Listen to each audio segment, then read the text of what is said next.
High court के इस फैसले पर अब सुप्रीम कोर्ट ने रोक लगा दी है।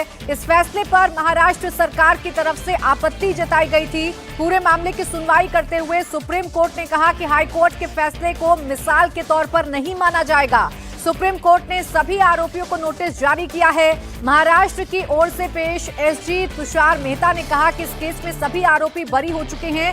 हम ये नहीं कह रहे कि आप वापस उन्हें जेल भेज दें, लेकिन इस फैसले में कई ऐसी टिप्पणी की गई हैं जो मकोका के दूसरे केस में ट्रायल को प्रभावित कर सकती हैं। सुप्रीम कोर्ट ने भी बॉम्बे हाई कोर्ट के आदेश के इस हिस्से पर रोक लगाई है और कहा है कि बॉम्बे हाई कोर्ट का आदेश दूसरे मामलों में नजीर नहीं बन पाएगा। तो बॉम्बे हाई कोर्ट की तरफ से बॉम्बे रेल बॉम्ब ब्लास्ट के मामले में जो आरोपी जेल में बंद थे उनको बरी करने का आदेश दिया गया। हालांकि महाराष्ट्र सरकार की तरफ से लगातार ये कहा गया कि हम सुप्रीम कोर्ट में जाएंगे, इस फैसले के खिलाफ सुप्रीम कोर्ट में जाएंगे। और महाराष्ट्र सरकार जब सुप्रीम कोर्ट में गई तो सुप्रीम कोर्ट ने इस फैसले पर रोक लगा दी है।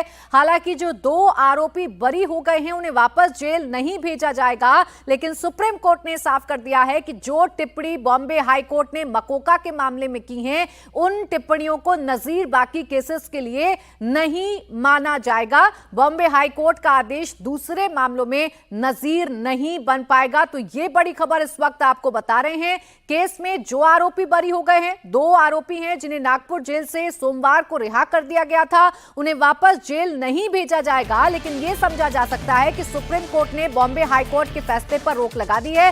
दिनेश मौर्य मेरे सहयोगी जुड़ गए ज्यादा जानकारी के साथ। दिनेश, पहले विस्तार से आप समझाइए कोर्ट में क्या हुआ है। बॉम्बे हाई कोर्ट के फैसले पर क्या पूरी तरीके से रोक रहेगी? जो बाकी आरोपी जेल में बंद हैं वो जेल में रहेंगे अभी?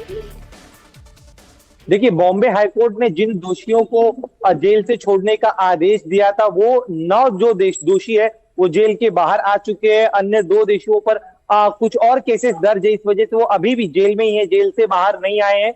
और एक आरोपी की मौत पहले ही 2020 में हो चुकी है कोविड के दौरान। तो फिलहाल इस पूरे केस में कुल 12 दोषी है, जिनमें से 9 जेल के बाहर है, 2 जेल के भीतर इस समय मौजूद है। तो सुप्रीम कोर्ट के आदेश के मुताबिक जो आदेश दिया गया है बॉम्बे हाईकोर्ट की तरफ से उस पर स्टे ला दिया गया है। लेकिन जो जेल से बाहर आ चुके हैं दोषी, उन्हें वापस दोबारा जेल भेजने की जरूरत नहीं है। और महाराष्ट्र सरकार ने भी इसका विरोध नहीं किया है। महाराष्ट्र सरकार ने खुद कहा है कि जो कैदी बाहर आ चुके वो बाहर ही रहे, उन्हें दोबारा भेजने की जरूरत नहीं है। तो इस प्ली को मान लिया गया। लेकिन इस बॉम्बे हाईकोर्ट के आदेश पर स्टे आना एक बहुत बड़ा फैसला है, क्योंकि महाराष्ट्र सरकार एटीएस का कहना है कि जो बॉम्बे हाईकोर्ट ने आदेश दिया है उसमें कई सारी ऐसी चीजें जिसे नजरअंदाज किया गया था।